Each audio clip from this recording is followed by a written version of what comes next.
earliest photos I have of the Old Lion Homestead show it with a small porch in front. The original split shingles on the exterior were usually whitewashed in my great-grandfather's time, which was before and after the Civil War. My grandmother, Julia Lyon Saunders, helped me with a college paper I wrote about the home in 1975. I still have my notes. Here's some of the information she shared with me. The old house served as a landmark for travelers heading up and down the coast between Greenwich and New York along the Boston Post Road. The house was built just east of the Byram River at the Byram Bridge. It was built sometime before 1700 and is the oldest home still standing in Greenwich. It's vacant now, but 7 generations of the Lyon family made their home here. The small entry hall might have been where the old boot hook I have used to hang, handy for removing muddy boots. The steeply pitched stairs might have been easier to navigate with familiarity, but I find them a bit tricky. The large room to the first floor is generally regarded as a hall or room for the family to share for cooking and eating. Its large fireplace provided heat and a place to cook over the fire or bake or roast in the oven.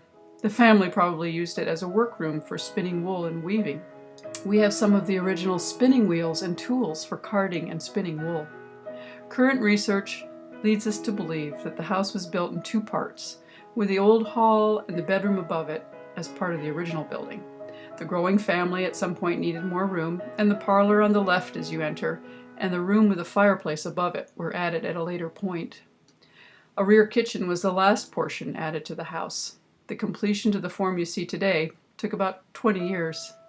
The Lyon family began calling this downstairs hall the Yankee guard room during the Revolutionary War because the family entertained members of the Continental Army here. The name stuck ever after. My grandmother told me her ancestors would lock the house at night using a simple but effective bar across the front door.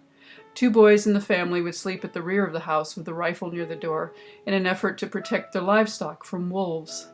It's hard to imagine wolves in Connecticut today, but back then the barn was built close to the home because of the wolf population. The kitchen at the rear of the house spans both sides of the old home and makes up the shorter rear walls of the salt box shape. On the right, as you enter, my grandmother said, was a room that was partitioned off that had originally been used for a pantry and storage for butter, milk, and cheese. This pantry room later became a bathroom when the indoor plumbing was installed. The room that now leads outside, on the opposite end of the kitchen, at one time opened to a small addition that served first as a dining room and later a bedroom. When the house was moved in 1927, this wing was not moved with it. In my grandmother's time, a reporter visiting the house recalled the attic, crammed like a museum of sorts, full of old tools, furnishings, and household goods from years gone by. Real Yankees, the Lyons saved everything, and because of their deep respect for their ancestors and their love of their old home, they kept everything they could. The Lyon Homestead was a working farm for many generations. Each generation added to the farm's outbuildings and improved its production. They grew enough produce to sell it locally and shipped the surplus into New York City.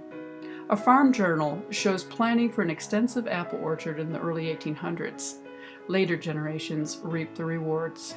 We hope someday we can reinstall some of the original furnishings just as my grandmother Julia envisioned, and have it open as a museum as it was once destined to be. The Old Lion Homestead is part of the disappearing landscape of the past that really should not be lost. It looks rough today, but it has, as the saying goes, good bones, and is very much a part of Greenwich's long history. I hope someday you'll be able to visit it yourself and take a step back in time.